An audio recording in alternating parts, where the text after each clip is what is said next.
Hey guys, it's Agent from the Pageant Project. My guest for, well, it's this afternoon, probably tonight, her time, is Kate White. Kate is a 24-year-old arts advocate from a small town in North Carolina and is now a college graduate from the University of North Carolina, Wilmington, with a degree in arts and humanities. Aside from growing up with a youth musical theatre troupe, obtaining a degree in the arts, and currently working in the film and television industry. White expands her creativity statewide and now runs her own arts organization, Camp Create, across North Carolina and in an online presence at her website, campcreate.works. And somewhat obviously, if you've been watching recently, she will compete for Miss Volunteer America this June. Well, Kate, welcome to the show. How are you? I am doing wonderful, Adrian. How are you? I'm getting pretty excited for this thing we have coming up in June. It's probably closer, like it's a closer trip for you than it is for me. But how I want to ask, like, now that we're getting so close to MVA, how are you feeling about the whole thing? I am feeling indifferent. I'm obviously getting this question a lot from several different people. How are you feeling? And da da da da da. And I want to say I'm feeling amazing, but the truth be told, this is a national pageant. It's my first time at a national pageant, especially representing my state, my home state, North Carolina. And so it's very nerve-wracking to say the least. But that being said, I've been preparing since being crowned in November. And so I'm very excited. And we have four categories. And so four targets I've been really focusing on for the last several months. And I'm getting very excited. Give people an idea what pageant prep has looked like for you. I mean, everyone's a little bit different, everyone's unique. You said yourself this is your first national pageant. So what has prep been looking like for you, especially, over the last couple of months? Yeah. So I didn't grow up in pageants. I actually grew up in musical theater. I'm a theater girl. So, like Adrian mentioned in my introduction, I am fully an arts girl, an arts major, that being said. And so, always been an advocate for performing on stages. But as far as performing in a pageant essence, that is very new to me. As far as in the past 4 years, started competing in pageants as a favor to a friend, actually. So back in this pageant that she was signed up to do, there were four contestants needed to put on this prelim, and she was the fourth. Found out that she was, coming from a small town, North Carolina town. She was going on vacation to the beach with her family for the 4th of July. And so if she didn't compete in that pageant, it wouldn't have happened. And so I decided to compete as a favor to her, stepped in and competed, and I didn't win that year, but I completely fell in love with being able to be judged and competed on my musical theater and stage performance. And so completely fell in love with pageantry and the possibility of being able to earn scholarships and help my single mother, who's a single parent, help pay for college in the future. And so completely fell in love with pageantry. And just that being said, with that aspect, I just continued to do it. And how prep has been for me in that sense is I've always been prepared to prepare in the talent competition, but preparing for new things in the Miss Volunteer organization, like swimsuit with fitness and wellness, and the interview portion, obviously, with things that we're doing right now. It's been a great learning stretch and a great learning curve in myself, not only in pageantry, but in my future aspects in interviewing for jobs. And so preparing in that aspect in the different categories that I wasn't used to growing up doing has been my biggest challenge. I've done hundreds of these interviews, Kate. I think that's the first time I've heard of anyone getting into pageantry as a favor for a friend. I think I've heard every other reason. Has the friend? Have you since called in that favor? Has she returned the favor at all? I'm just curious. You know, we were teammates on a soccer team in high school. She was a senior and I was a freshman. And so I completely just looked at everything she did as just like, wow, you're perfect. And so, of course, I was at the time happy to step in for her and compete in this hometown pageant of mine. And actually, a few years later, that was actually my very first pageant title, Miss Stanley County, which is Stanley County, North Carolina, is the small town that I'm from. And so I was able to represent my hometown that very first year. And to answer the question as if she is since then returned the favor, she so has, in a sense that's not direct, but just in the sense that she has shown her beautiful life. You know, she's married now and she has a beautiful daughter, absolutely her twin, which is just amazing to see. And, you know, me now as a 24-year-old, years later, still striving for this goal to represent myself and my organization Camp Create on a nationwide level. I think the one thing that she's given back to me is where I'm supposed to be in life. And I think that that is truly competing for Miss Volunteer America. And I think that I tell people all the time that there are these stepping stones that God lays out for you in your life. And I think one of Yeah. those stepping stones was her not able to compete for that pageant and able to lead Yeah. me to this stepping stone today, because I truly believe that everything that has led up to my life has led me to here today. And I'm supposed to be here. I'm supposed to be competing for this job. And so I think the one thing that she's given back to me, like I said, is just this stepping stone. Interesting. God lays out those stepping stones. Sometimes, often, I don't know if this has been the case for you, often they're not the stepping stones that we expect. There's Yes. that old saying of, if you want to make God laugh, tell him your plans. And I think it's been really, really accurate, not only in pageantry, but in life in general. I'm just curious, as someone who has I think you said musical theatre background, and then you entered your first pageant as a favor. So I don't know, how much did you know about pageantry upon entering, and how did that sort of, like, you just entered as a friend, entered as a favor, so I don't know if you did much prep and you sort of went there and went, oh, and obviously you've fallen in love with it. So what did you know about pageantry going in, and then what was it about it that made you stick with it?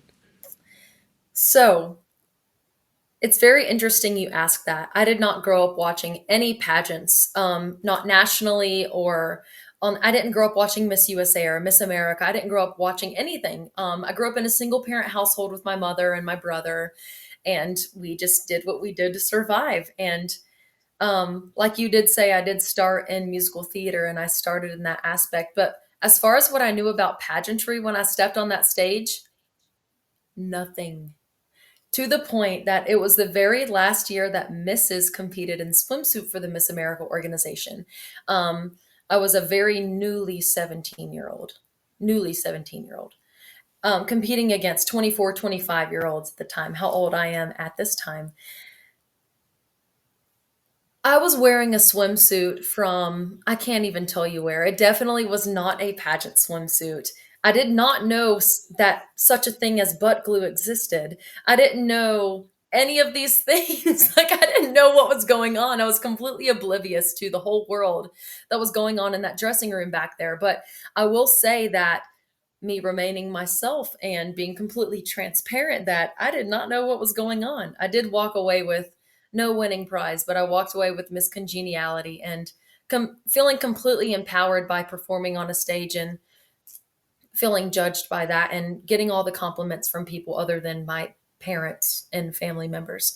And so I went back the next years, like I said, and eventually won.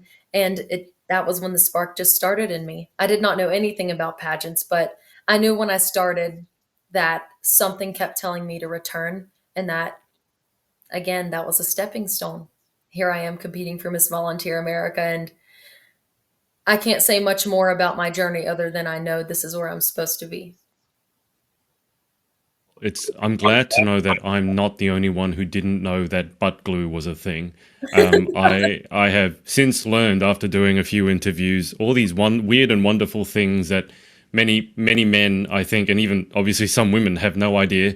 Butt glue being one of them.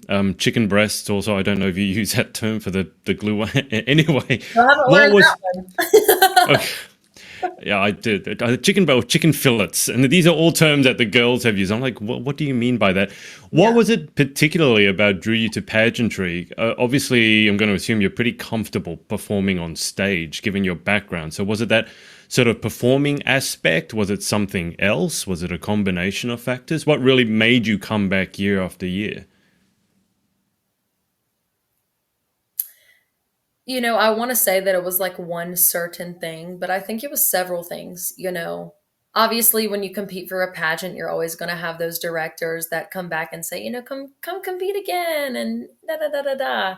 But I think the one thing that truly drew Kate back to competing on that stage again, not only the second year whenever she didn't win again, But the third year after COVID and a whole year had went by and she hadn't done anything again and kind of again questioning herself, is this where I'm supposed to be? You went and did this favor for your friend. You won Miss Congeniality. Went back the second year, what's going to happen? Nothing happened. You felt horrible again. Questioned yourself for an entire 2 years because COVID happened and a pageant didn't happen the next year. And then I get that final response for that fourth year, technically third year, saying, you know, we're at the very end of our signups. If you want to compete, this is the last moment. And my director, who ended up being my first director, Kim Page, jokes with me all the time now. Kate, you almost didn't compete. Imagine if you wouldn't have taken a chance on yourself. And so I guess there's always that internal voice in myself now saying, like, if you have a feeling about something, you should always go after it, because people tell me all the time and they ask me all the time in these mock interviews, what's your biggest fear? That's a common question. And I can confidently say that my biggest fear is laying on my deathbed one day and saying, what if? What if I would have tried a little bit harder that day? Or what if when I was given this opportunity, I would have prepped a little bit harder? And so I guess I always go back to that internal voice of what if, what if.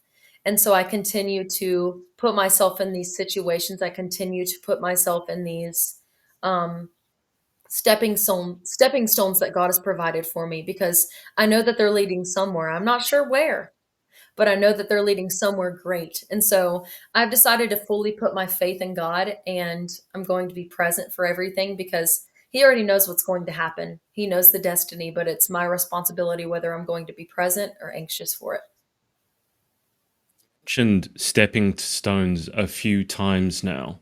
And, in things like theatre or acting, I mean, you talk about the path sometimes being unclear and you just have to follow it and, have faith that it's going to lead you where you need to be.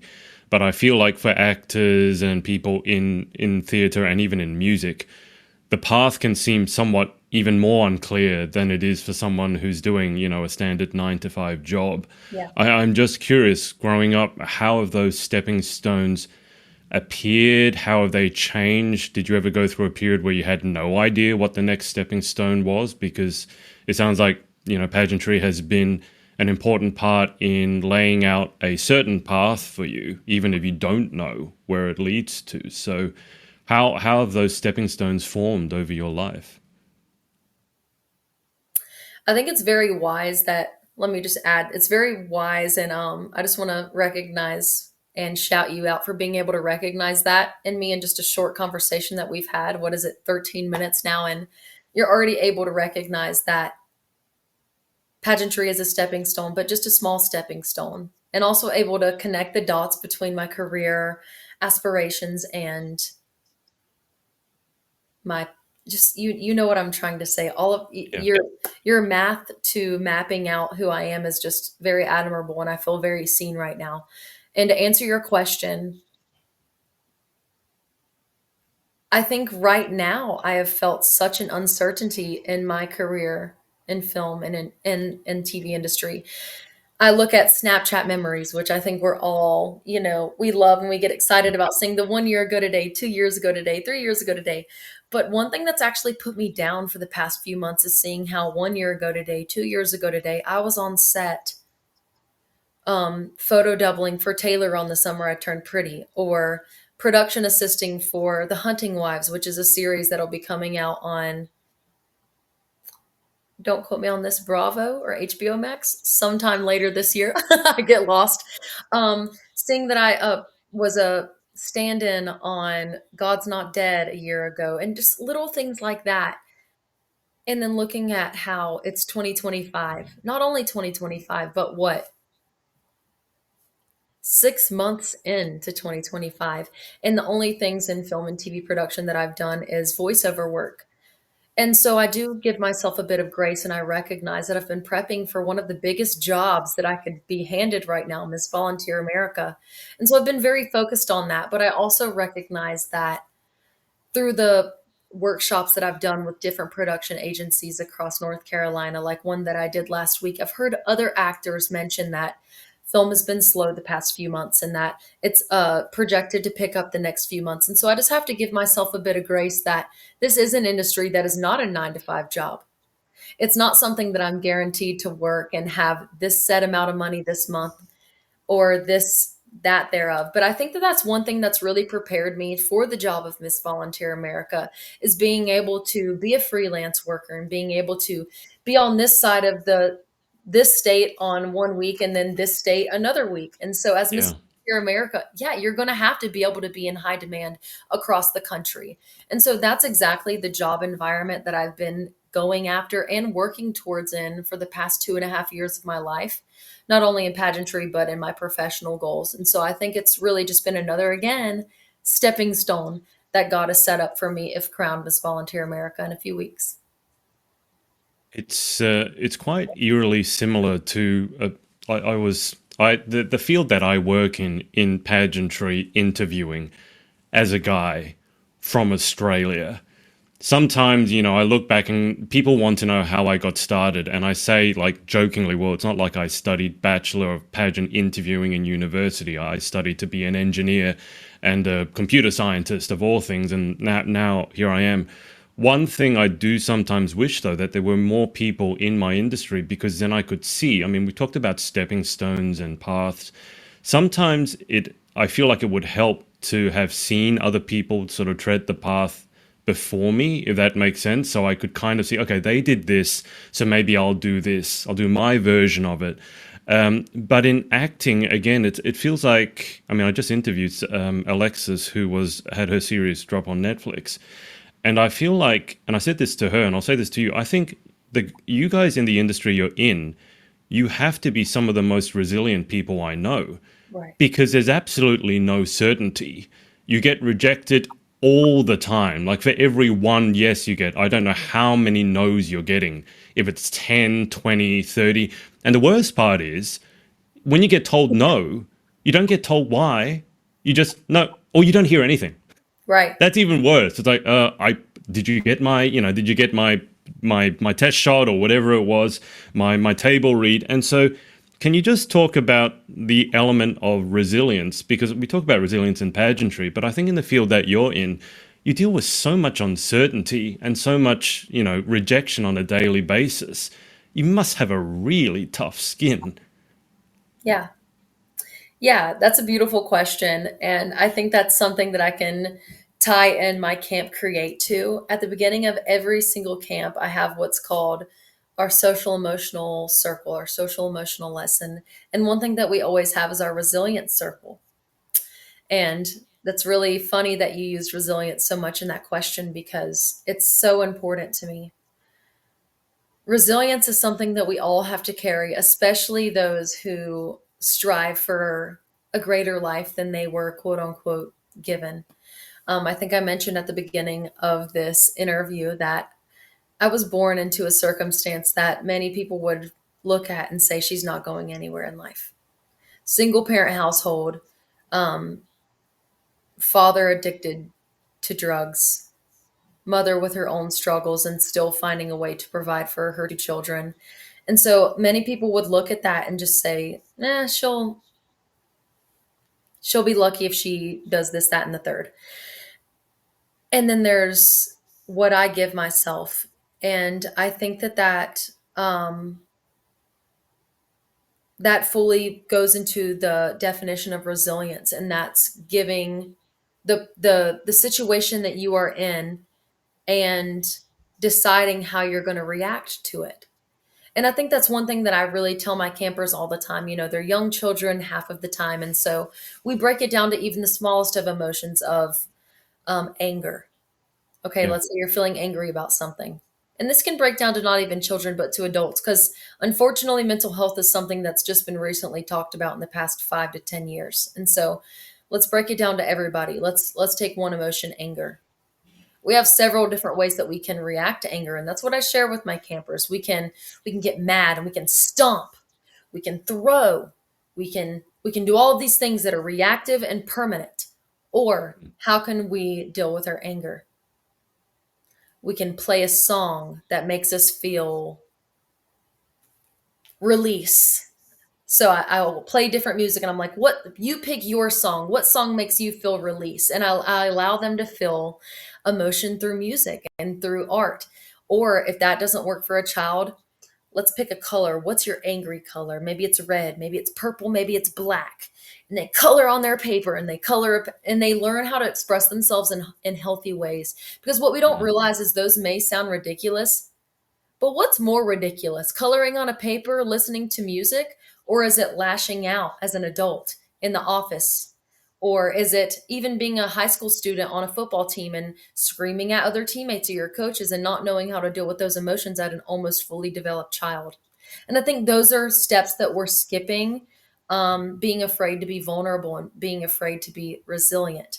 And so, with that long answer of resiliency, I think that that's just something that I put at the forefront of all of my arts camps because I think that art is a way that we can express our emotions, but there's no possible way that you can express your emotions if you can't even identify them. I think there's a lot to be said. Let's dive into the camps that you do because they sound fascinating. I think there's a lot to be said about social media and the effect on mental health. I think there's this sort of implied need that we all need to be perfect and switched on all the time, look immaculate, look perfect, you know. Um, and I think one of the side effects of that is we're not supposed to show emotion like that. If we show ourselves being angry, then that's not being perfect, and so we tend to repress a lot. And when you repress a lot, I liken it to like a kettle boiling and or a pot boiling on the stove, and if you don't switch it off or find a way to release it, at some point it's going to boil over. Yeah. And normally then the emotion is expressed in a pretty ugly way. And I've worked a lot with kids as well, and when a kid is angry, I liken it, and this might sound horrible, but I liken it to when a dog, let's say, is misbehaving and the dog is yapping and carrying on. And I never blame the dog. It's never the dog's fault. I look at it as the owner. You know, the owner should have trained it better. And I think with kids, very often when they're acting out, it's because something is going on in their lives. And I know this from having tennis coached for so long. Like any time a kid was misbehaving, I mean, I don't want them to, particularly if they've got a tennis racket. It's like, no, you can't go and whack someone with it. But with it also a bit of an understanding and a compassion, you're probably acting out maybe because there's a situation going on at home. To give you an example quickly, maybe you'll resonate with this. I was supposed to be doing a tennis lesson, and at a local school, they had a Father's Day celebration. And all the kids went to this Father's Day breakfast, so they weren't able to attend the lesson, except for one kid. And he turned up, and that's fine. And I said, "Oh, aren't you going to the Father's Day, breakfast?" And he said, "No." And I said, "Oh, why?" He said, "Oh, I don't have a dad." And that hits home like in so many different ways. It's no longer about tennis. And then I suddenly had he wasn't the best behaved kid, but he was a lovely kid, and I can only imagine what it's like growing up in a household like that. But talk to me about the work that you do with the camp, because that sounds fascinating. And anyone who's doing anything with kids, 100% has my respect, because if you can make the difference early on, who knows what, I mean, we talked about stepping stones, who knows how much of a magnified effect you might have in 5 years, 10 years, 20 years from now. So tell me more about the camp, what it is you do, and where frankly, you got the idea from. Yeah. So,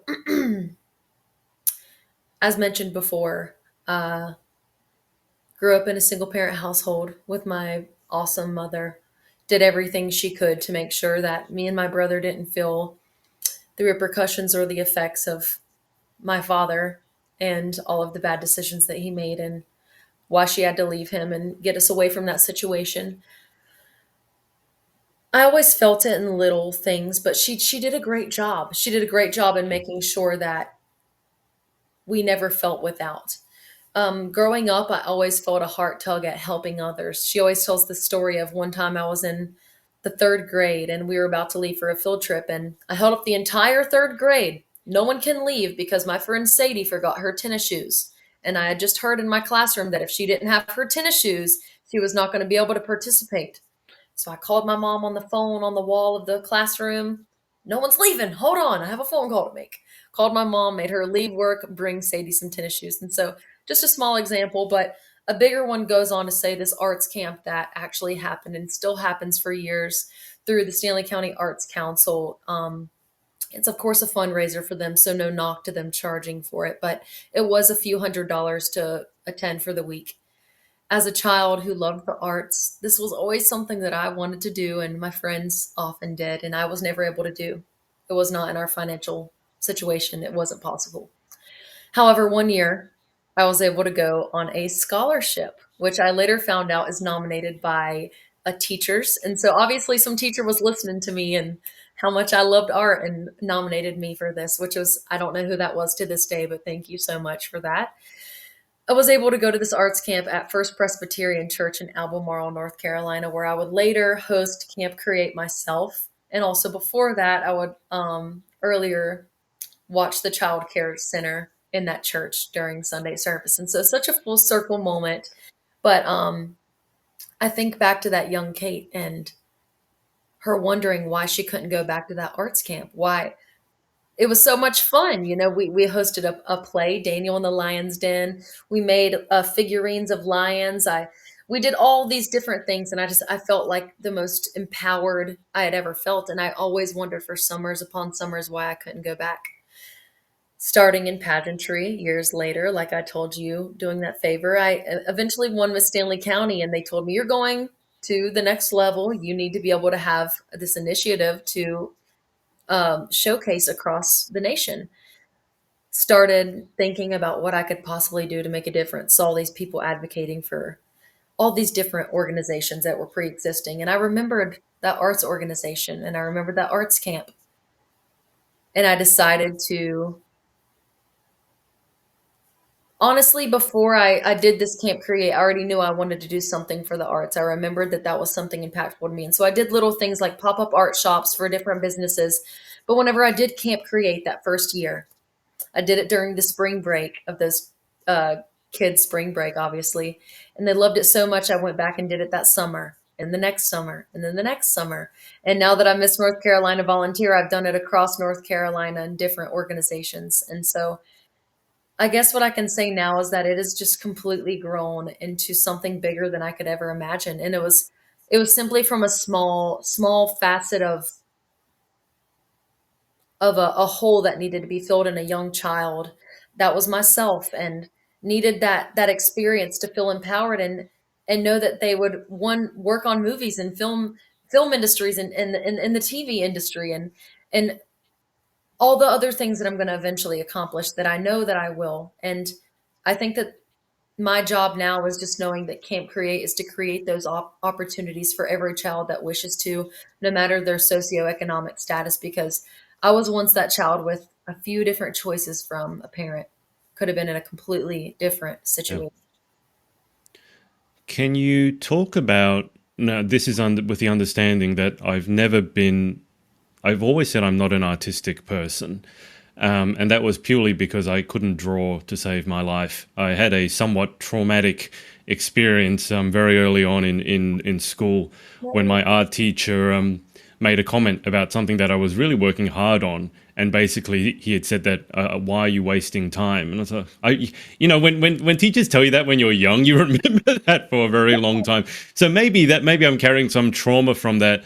But there's something I've interviewed other artists, and one of the questions I've always had is, what is the importance of art in education? Because I think it takes someone who's artistic to understand it, because a lot of people will say, oh, we should teach the kids math, we should teach them, the engineering or the STEM stuff, which, that's great. But I think in terms of obviously art, well, I shouldn't say obviously, but for yourself, art obviously has been a very important part of you growing up. And I'm just curious as to what your earliest memories, probably in terms of art, were, what some of your favorite memories, with whether it's drawing, performing, whatever it is. What sort of memories do you have about art growing up and its importance in shaping who you are? Okay. Well, I think it's so interesting that you mentioned that you thought you weren't good at drawing or that experience kind of affected you. I think in the same way that sort of affected me but in a completely different sense. And so I relate to that in saying that I started in this youth theater group called the Talent Company in Stanley County whenever I was 8 years old. It's an 8 to 18 years old group. And so I did it throughout my entire youth of those age ranges. And so I remember auditioning for my first musical. It was Schoolhouse Rock. I don't know if you've ever heard of the different Schoolhouse Rock songs that they did in elementary and middle school, of like Bill on a Hill and Three is a Magic Number and all of the fun learning songs. But that was my very first musical, and I was in the ensemble. I had the best time of my life. Next musical, I think, was Aristocats. I was Hep Cat, one of the alley cats. Hippie cat, super cool. Loved that so much. Next went on to be one of the narrators out of 8 narrators in Aladdin Jr., another ensemble part. Went on to do several ensemble parts. And I guess what I'm trying to get at is that I auditioned for years and years and years with this same organization. And I always felt this tug at my heart that I knew I was enough. I knew that I Mm, was enough to be cast as more than what I was getting cast at. And maybe I wasn't portraying it the right way in auditions, or maybe I wasn't doing this or that, or I don't know what it was. I was so new mm. to this. I was just simply trying, like we do everything in life. And it wasn't until I was cast as the understudy. I was finally cast not as ensemble, but as the understudy of the lead role that I wanted. After putting on my paperwork of the audition sheet, there was like this section on the sheet, will you accept any other role other than the one you want? And I put on there, not being mean, I just said no. And I thought that that was some sort of stance I was taking. And I was like, yeah, no, I won't. And I remember in the audition, I got done reading my little thing in front of the little director and singing my song. And I remember her asking right before I walked out, she was like, so you won't accept any other role other than the one you want? And I remember getting back into my shell and saying something along the lines of, I just have a lot going on right now. I really don't have time to dedicate to a role that's not the one that I'm Yeah, wanting. And I yeah. remember walking out and she cast me as the understudy for it. You know what I did? I declined it. And I know that seems like something that might not be a big deal, but as someone who had done every single show from the time she was 8 years old with this organization, and then to just fully complete the audition process with this newly found confidence, and then to just say no, I think that that was something that really taught myself the value of my time and the value of my worth. And so, to give a long answer, like I've done for many of your questions, which apologies in advance, I guess I'll say that that really taught me that through all of the no's and through all of the denial, that that doesn't ever depict your worth, but what you learn through those experiences and the confidence that you gain through those experiences are, again, the stepping stones that are preparing you for the next yes. Let me ask you this. I have seen, and I'm sure you have as well, a lot of people who come from very fortunate backgrounds, and you've already mentioned the importance of decisions and how one decision can lead you down a completely different path, for better or for worse. And you've also said that, coming from the background that you've come from, a lot of people might not expect that you'd end up, amounting to much, as harsh as that sounds. Right. So, given the background that you've probably had every excuse not to believe in yourself and to believe even that, trying for something that's above your station, in inverted commas, is a waste of time because it will never work out for you. So I'm just curious because you mentioned, with this understudy role and you said no to it, there's obviously an element of confidence to that, and inner strength. And I'm just wondering, have you always had that? Or did that develop over your childhood? Or where did that come from? Because for someone who comes from a less fortunate background than a lot of other people, to develop that inner strength takes a lot of work because you have a lot of outside forces saying, no, you come from a single parent background, so you can't do this. You should just go and do this. Just accept this is the way it's going to be. And it seems to me that you haven't just accepted that lying down and you said, no, this is what I want to do. But where did that quality come from? Because a lot of people don't have that. I think it's something that through word of mouth, I've always been told I've had this sort of sternness and grit to me. But as far as where I've discovered that in myself, I think it's been a recent discovery. I feel like I've always been a people pleaser, and I've always wanted to. I'm saying wanted like it's past tense. I think it's even just earlier today. I'm the type of person that always wants to make everyone feel comfortable and seen and heard. And I think that stems from those times that I didn't feel seen and heard and wanted. And I just want to make sure that no one ever feels that way in their life. And so there comes times, even whenever I should be selfishly, I say selfishly, but people tell me it's not. I should just be focusing on myself, like times of right now. I'm preparing for Miss Volunteer America. I should be focusing completely just on myself and my prep and what I need to succeed. And still, I find myself on the phone talking to this person about this, or in my phone typing out this document for this person who needs this recommendation, or whatever other things that people have asked of me. And so I guess I've really had to learn and challenge myself every single day that I need to delegate. I need to delegate my energy and know that what I'm doing is enough, and that I am worthy of dedicating time to, soul time to, not shared time, but I am fully worth investing time into. And it's not just other people that I have to do that to, but it's myself that has worth in, and it's myself that God has a great plan in. And so I guess it's just been not only learning that about myself, but constantly every day reminding myself that I'm here for a reason, and that I truly believe with what you said, with helping other people prepare and um, staying focused on yourself. I think that that God has this great plan for you. But with that being said, Satan is always going to be there to throw distractions in your face. And so one thing that I've really been trying to remind myself of every day is that whether that seems like something that's good or something that's just whatever it may be, if it's not focusing on myself, it's a distraction from focusing on myself, for lack of better words. And so it's just recognizing the value of your time and your importance. It sounds like it can be a struggle to put yourself first, which I can completely empathize with. And I don't think it's a bad thing either. Let me just say to want to help other people.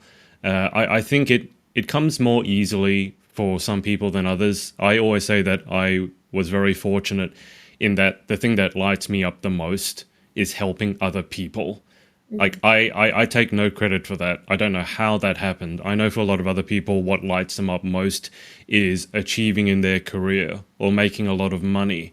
And for me, I'm not going to say I don't want that, but I can tell you from experience, it's just been so secondary to someone over there is in pain. Let's help them. They're in trouble. Let's see how we can help them. And it sounds like to me, you're holding your hands up. It Amen. sounds like to me you're the same sort of person, and so I just feel like I need to say I don't think there's anything wrong with that, but I do hear where you're coming from in terms of you do sometimes need to put yourself first, and I think it can be a struggle sometimes for people such as us because we think it's selfish, but at the end of the day, if you don't fill up your own cup, there's not going to be any of you to go around at some point. So it sounds like it's been a bit of an ongoing and may always be an ongoing struggle for yourself. But I will say I think that's better than being too selfish all the time and having to learn how to give back to other people. That's So true. is this sort of ongoing for you? Yeah. Yeah. That's a good point. I guess it's there are people that have a more internal struggle of like, why can't I more focus on other things? And so I'm very blessed to have the struggle of why can't I focus on myself, and feeling selfish when I do. It's not the worst thing in the world. You're right. mean, none of us are perfect, right? And so if you want to be too far one way, I think it's better to lean on the side of being a bit too compassionate, because there's a lot of I read the Bible a couple of years ago from beginning to end. That was a journey unto itself, but there's a lot to be said about, the importance of helping other people and loving other people. Can I just go back to musical theater for a second? My first exposure to the wonderful world of musical theater, I didn't really do it growing up as a child. When we were forced to participate in a play, I literally looked for the part that had the fewest lines, because I didn't. It might seem odd to you, but I didn't like being in public. Now, look, I speak for a living, but so I picked the character. I remember it was Alice in Wonderland, and I picked the part that had one line. And I picked it not because I wanted that part, just because it only had one line, and then I would just stand on stage for the rest of the play and say absolutely nothing. But a few years back, I think this is just before COVID, Jersey Boys. I don't know if you've heard of that musical or you've seen that musical, but the Jersey Boys musical was over here. And my family and I went to watch it. And it was absolutely amazing, the way it told the story. It was so much more I mean, look, I love a good Netflix show, a good TV show, a good distraction.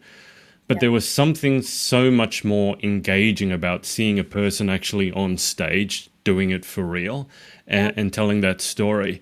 I'm just curious for yourself, have you thought of like any parts that you chop off one arm to play, or something like that? Is there like this role that you just feel like, if I could do this, that would be like, this part was meant for me? I'm just curious.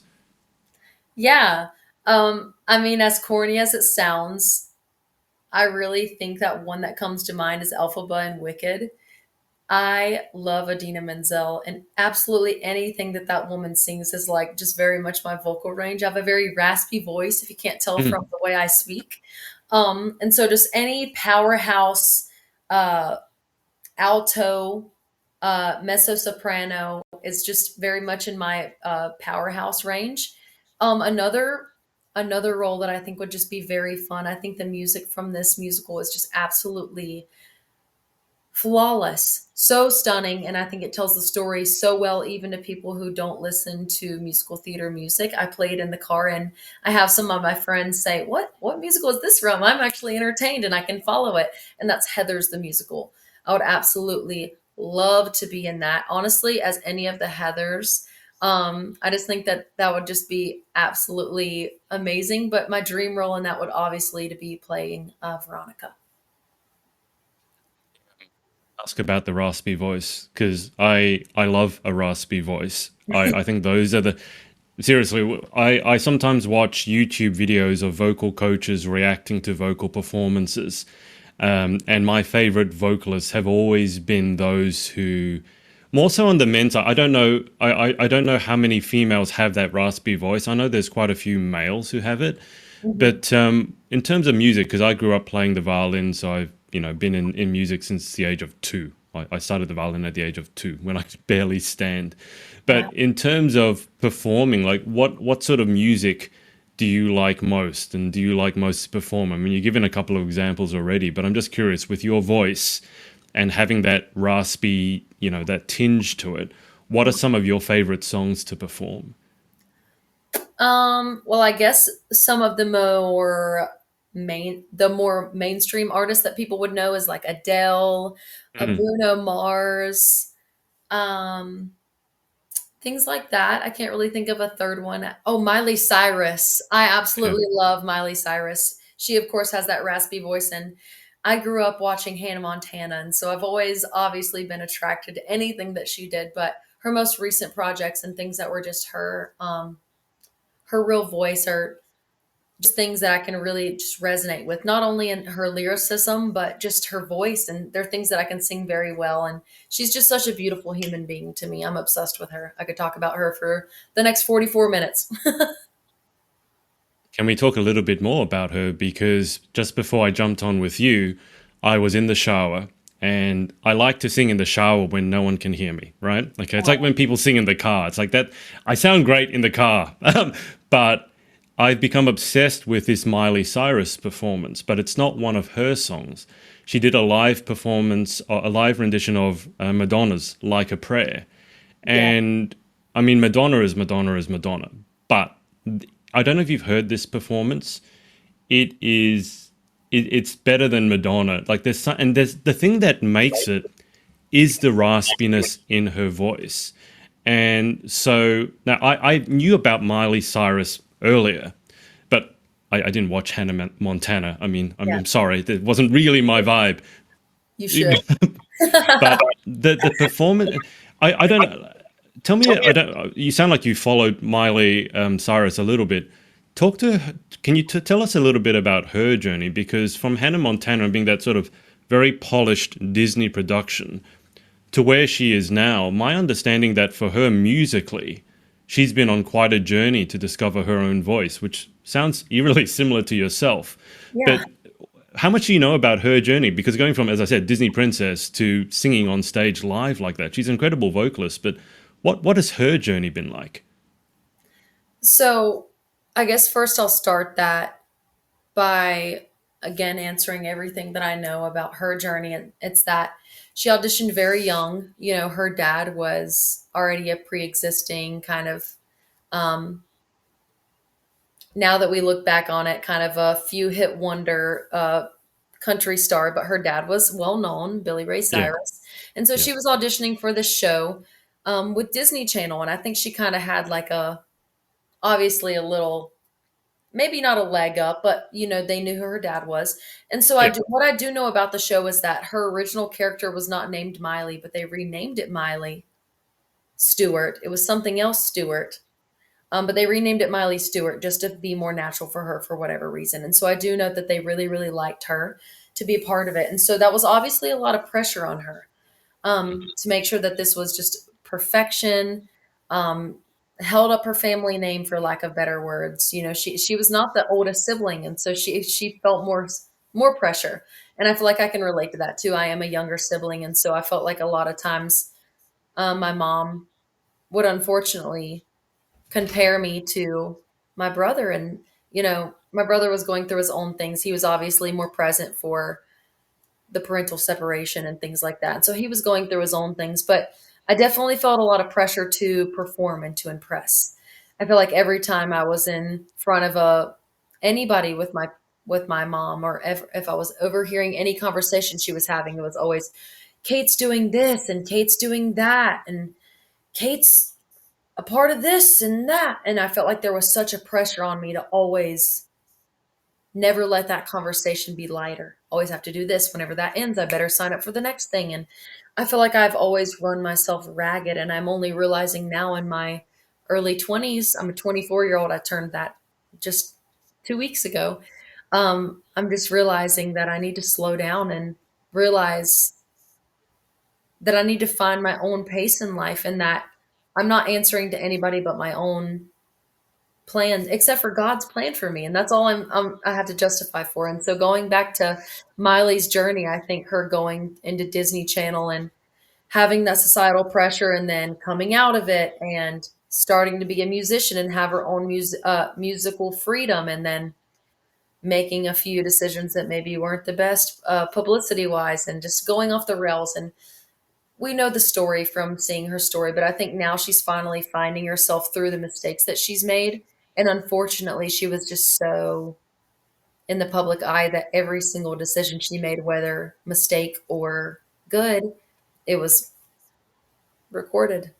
And so I think we just have to give her a bit of grace. And something that I can relate to her in saying is that I've been able to much more accurately document the past 4 years of my life because of pageantry, because you are, for lack of better words, forced to have a social media presence. And so I've been able to look back and see the growth firsthand that I've made over the past 4 years. And I can only hope that that's what brought Miley to where she is today. And I hope that from what we can see, is a positive place. sounds like you know quite a lot about her journey.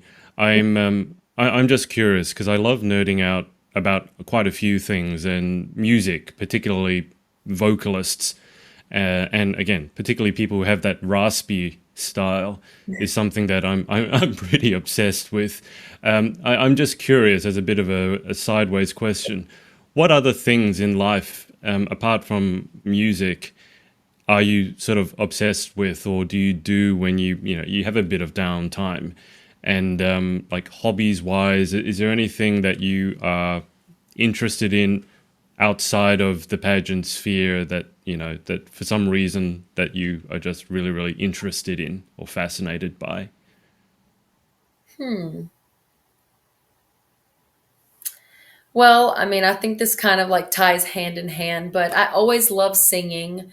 And I know that obviously, like from our conversation for the last however long has been, your brain probably goes to, oh, I sing musical theater songs and stuff like that. But I also like listening to all different kinds of music. I mean, I come from a country bumpkin town, and so listening to country music, and then also as far as like pop, rap, R&B, I just love all sorts of music. And then another hobby that I've actually recently picked up, working in the film industry, is writing out scenes and scenarios for potential plays that I would like to potentially write. And so, in addition to working in the film industry, I'd also really like to produce and direct something of my own one day. And then also, I'm really interested in writing. Right now, I call them poems because they're too short to be songs. But in the process of every time I get a thought or a tug at my heart, writing down some lyrics that I feel. And so I just think I'm in the process of creating right now. That's my, when in my spare time, I create. It sounds good and it makes a lot of sense. Can I just ask, in terms of your career and maybe where you see yourself in a year or 5 years from now, do you feel, and I say this because I've heard similar stories of people who have to move to a certain location in order to pursue a career. So I was told a story about another young girl who really wanted to make it on Broadway, and so she had to. I think she had to move to New York or wherever it was, just in order to be able to make it because the opportunities really were there. And for acting, obviously, there's LA, there's Hollywood. Do you see yourself having to move somewhere in order to pursue your dreams, or do you think you'll be able to do it from where you're at the moment, or maybe is it a combination of both? So I think I'm always going to have several home bases. I think Yeah. something that I've had to fill out with my agency is different home bases that we have across the nation, such as my Aunt Barb in California, or my grandfather in Buffalo, New York, or my mother in Charlotte, or my apartment in Wilmington, and yada yada. But I think with that long answer to be short, I think that with being an actor and working in the industry, you never know where your next project is going to be. Yeah. And so to find a permanent home is kind of redundant. And so I think it's just about finding where you're happy, which is what I'm kind of doing right now. I'm a recent graduate of UNCW, which is the University of North Carolina, Wilmington, on the coast here in North Carolina. And so even though I am a college graduate and I have technically nothing tying me there anymore, I've decided I love it. And so that's where I'm going to renew my lease for the next year. Um, and if I'm crowned Miss Volunteer America, I will continue to travel the nation and I'll have that home base. Same sense and same token as if I'm working in projects in the film industry. I'll always have my home base, but where my next project will be, who knows? I'm sure you've been seeing Berkeley's how much that girl is traveling. I don't know how much time she gets to spend in. Well, she's near you actually. She's from South Carolina, I think, if Mhm. I'm remembering correctly.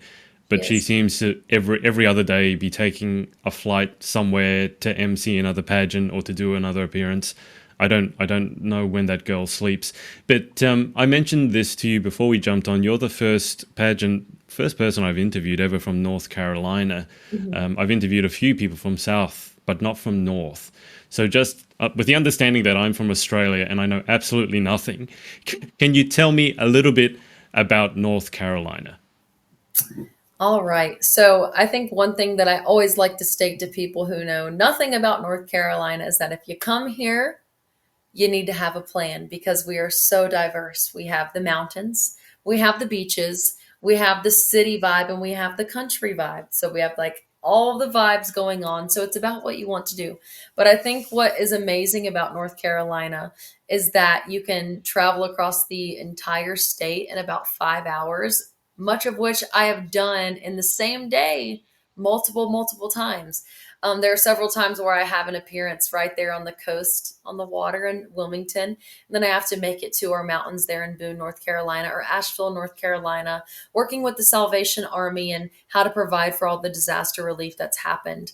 I'm not sure if you have heard anything about the disaster and all of the the destroyed houses and businesses that have happened over the past year through Hurricane Helene and through the forest fires that have happened in Western North Carolina. But it's it's been pretty bad. And so working with them in the Salvation Army over the last few months has been something that I've had to do, even though I'm living in Wilmington. And so I think it's very interesting just seeing the entire state in that one day. But that being said, being able to experience all of those different vibes is just amazing in one state. So that's one thing I can say about North Carolina. Also, one thing that's really fun, if you like donuts, Krispy Kreme started here in North Carolina. That I did not know that. That's interesting. It started in I don't know. I mean, I doubt that you know, but when Krispy Kreme opened up here in Australia, it was such a big news item that there were people queued up for blocks. And I think at that stage it was only what is it, like the original, the cinnamon one or whatever it was. And Original these glazed. yeah, and there was this photo of people lined up, looked like for miles and miles, just waiting to get a box of donuts. Believe it. The craze isn't quite there anymore, but I had no idea that Krispy Kreme had begun in North Carolina. Sounds Yeah. like you spend a lot of time in your car. If you're going from place, you've made good friends with your car. Yeah. Well, loaded question. My car that I have made good friends with is actually very angry at me. I actually got in a car accident a few weeks ago, so I have a different car now. But yes, then Oh no. yeah, I'm fine. I'm fine. I'm fine, and so I'm here. Thank you, Jesus. But the car is not. Um, but it's okay. I think, like I said, God has a message for everything, and I think He was honestly looking back and reflecting on the past few weeks. He was just trying to tell me to slow down a bit. I've been really working hard to prep for this pageant coming up, and I think I cannot help but look at the half glass full versus the half glass empty. And I could sit here and look at, oh, I wrecked my car. I don't have my car anymore. And all of these things are happening and da da da da da. Or I could look and say, now I have maybe not the newest car, but no car payment anymore. A. um, I've been forced to slow down and really prep on some things that I'm not sure I would have really had physically or mentally time to do before if not forced to slow down and do those things. And many things that I could sit here and think about, but I think that God just truly has a plan that's greater than ours. And I've been forced to sit back and really trust that more than ever the past few weeks. Get this straight from memory. You said that you had a 24th birthday 2 weeks ago. Yeah. So 2 weeks before your birthday, you celebrated by writing off your car. That must have been a bit of a hard time 2 weeks before your birthday in the middle of pageant prep to have that happen. But I mean, from the sounds of it, it does sound like it was a chance or it sort of forced you to slow down a bit, which we've already discussed. But and we've also already discussed, God's plan sometimes where we're not aware of it in its entirety and we just have to trust it. Right. But the past month must have been quite a journey for yourself then. Yeah, it has for sure. I think that it reminds me much of what I was going through right before I won Miss North Carolina Volunteer. I was working on this movie in Charlotte, North Carolina, about 3 hours from Wilmington for several months before prepping for Miss North Carolina Volunteer. And so, as the, I guess, season renewed for my apartment complex that I paid for, the little parking pass stickers had switched. So I come back for the week because I'm about to compete for Miss Volunteer for Miss North Carolina Volunteer, and so I'm back in Wilmington taking a weekend break from this movie I'm working on. Which, by the way, I was Sydney Sweeney's stand-in, so hey, kind of cool. Wow. It was very awesome. But I come back to Wilmington for the weekend and wake up the next morning ready to compete and go to my interview. My car is towed from my apartment complex that I had been paying for 4 months and not been there. Oh, my heart was broken. And just to sprinkle some cherries on top, my wardrobe was inside the car.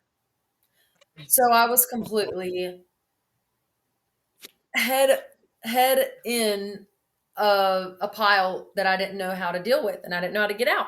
And so I don't even want to bore you with the details, but I guess what I'm trying to say is that it literally says in the Bible, it says in the Bible that right before God prepares you for something amazing, he is going to test your faith. Yeah. And Yeah. he wants to see if you're going to throw in the towel or if you're going to remain to say, my eyes are fixated on you, God. And I have every reason in the world to say, here's a towel. Here's every towel I have. I'm done. I'm done. I'm done. I'm tired. I'm going to sleep. But I don't. And I feel like that's again, I look back and I see those stepping stones of resilience. And I know that he was preparing me for this moment. And so a million more tragic things may happen between now and the next 20 days before the next Miss Volunteer America is crowned. But what I do know is that I'll be able to handle it. If you remember earlier, you were discussing with your work with your camp that you were teaching, showing the young kids that they could deal with anger maybe by playing a certain song, right? That helps them get the anger out. I'm just curious, Kate, when your car was towed with your wardrobe in it, what song would you have picked? Oh goodness. Let me think about a PG answer. No, I'm just kidding. I was I was going to say there's probably not. I mean, you mentioned like you're into all sorts of song. I'm feeling like maybe a rap song or a hard rock song. I don't think a pop song would get you through this. I don't know necessarily that it's the exact like message or anything that I'd be coming across, but anything by Salt and Pepper Oh really yeah. just relinquishes my mood. Also, let's see. Anything from Hamilton. I mean, I know that's going back to like Broadway musical theater nerd vibes, but like anything of just like the anger of the rapping and the emotion coming out, that's something that gets my anger out. And then also just the generic answer of just loud rock music. I grew up in a country town where people ride motorcycles and listen to rock music, and so turning on some um, Led Zeppelin and some hardcore rock music always does the trick. Music cures all. Well, Kate, I've had you on for a while now. We've been conversing for over an hour. Just before we get to the final 10 questions, I always like to give you guys a chance to, give a shout out or say thanks to anyone who's been instrumental in your journey, so to speak. So the stage is yours, the mic is yours. Is there anyone that you would like to thank or give a shout out to before we get to the final 10? I think I just want to thank everybody who is, for lack of better words, prepared me for this moment. I mean, I'm preparing to compete for a national pageant, Miss Volunteer America, and I'm representing North Carolina. And so I just want to say directly to anybody who's helped me get to this place, whether through pageant prep or conversation or encouragement, just thank you so much. Perfect. All right. Well, let's go through these final 10 questions. Number one, what is your favorite word?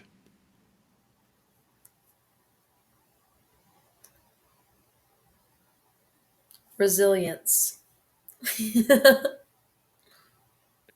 What about number two? What is your least favorite word? Can't.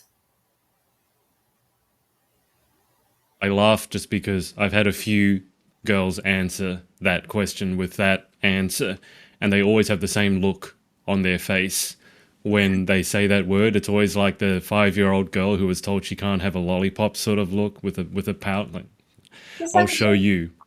I love that. Yes, I can. Number three. Yeah. Number three, in life, what gets you excited and what turns you on? turning on someone else's spark whenever I had previously just seen it off. And I think just encouraging other people to step into what they're meant to do and feeling even just a sliver of responsibility in that is just so heartwarming to me. That's my biggest accomplishment. What turns you off?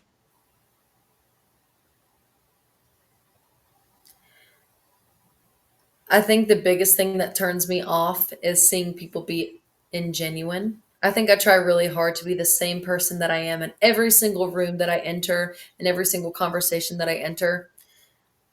And whenever I see someone switch, it's a big Mm. turn off to me. What sound or noise do you love? Green noise. Anytime I can't sleep, I go on YouTube and I look up green noise. I know that sounds weird, but you've heard of like white noise or like whatever noise is, but just look up green noise. And I think I Okay. was kind of being like biased clicking on that because my favorite color is emerald green. But I clicked on green noise one night and boy, I fell right asleep. I will look that up because I literally have a white noise machine next to my bed because I find it very difficult to fall asleep in silence. I Yeah, hadn't heard of green noise, so I'll have to look that up. It sounds a lot better than brown noise because yeah, when I heard about brown noise, that didn't sound like something that I really wanted to be listening to. But yeah. I'll certainly look up green noise. That's fascinating. Okay, so that's what sound Oh. or noise do you love? What about what sound or noise do you hate?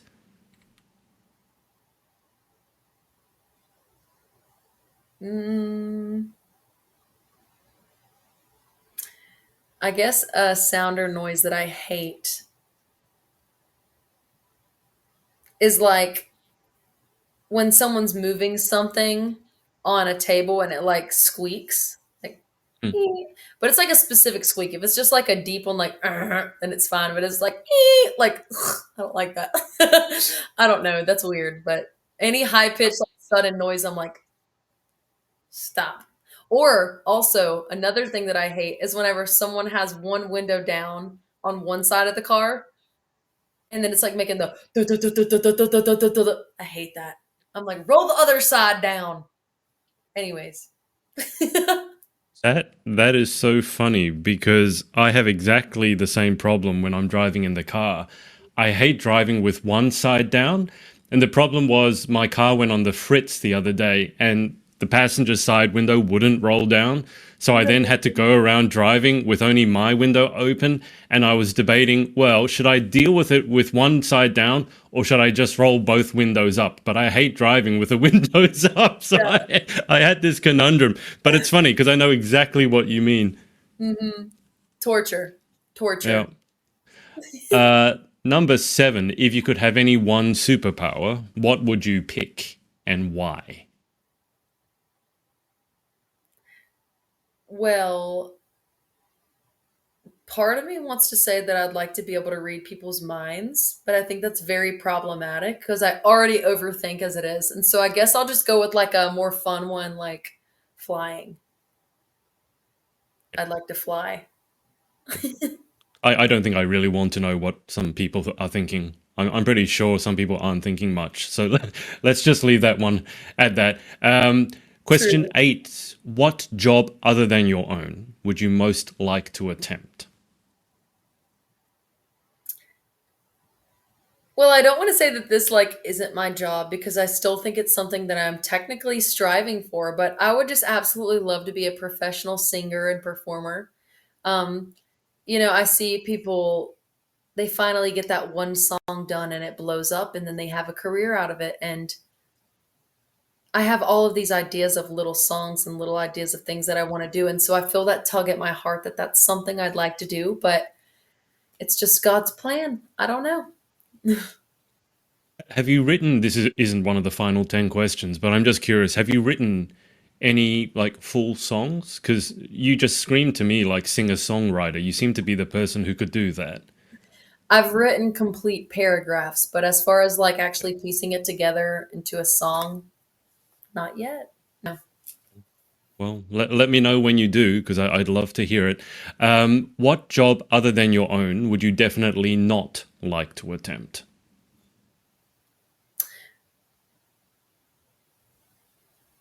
I might regret saying this later because I'm not sure this is something that I would not want to attempt, but it's something that several people have suggested to me, and I've just been like, no, it's not what I want to do. And that's a teacher. And I hate to say that because teachers deserve so much more respect.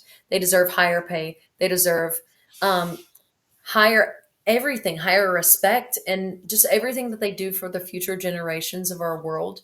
But I think a reason why I would confidently say that I never want to be one, at least in the public setting, is because of how they get treated and Yeah. how much work they do that reflects the pay that they get. And so I as much as I hate to say it, and I want to be the change for that.